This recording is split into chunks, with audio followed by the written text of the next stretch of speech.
Karibu tena, asante sana kwa kuendelea kuwa nasi. Familia moja kutoka kijiji cha Kwamutonga, kaunti ya Kitui, inalilia haki baada ya mauaji ya jamaa yao aliyeliwa na wanyama katika mpaka wa Kitui na Tana River.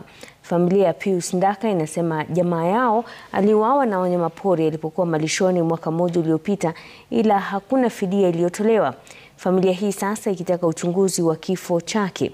Aidha, viongozi wa eneo hilo wamewataka maafisa wa usalama kuweka usalama zaidi kwenye eneo hilo la mpaka ambalo limeendelea kushuhudia mzozo wa binadamu na wanyamapori.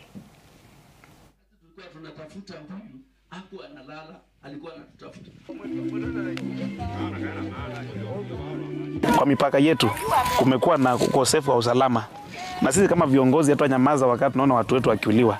Huyu ambaye tunazika hapa leo ni baba ya watoto, ni mume ya watu, na amepoteza maisha yake kwa njia ambayo haikuwa sawa kwa sababu ya ukosefu wa usalama.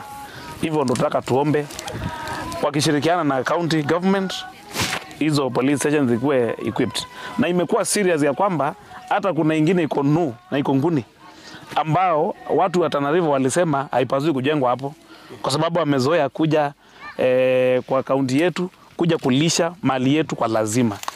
Wale watu waliua Pius walishikwa moja na akachiliwa.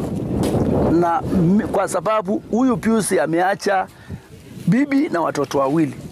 Mimi ninaomba serikali kupitia kwa ofisi wa CCIO ambao tuko naye hapa.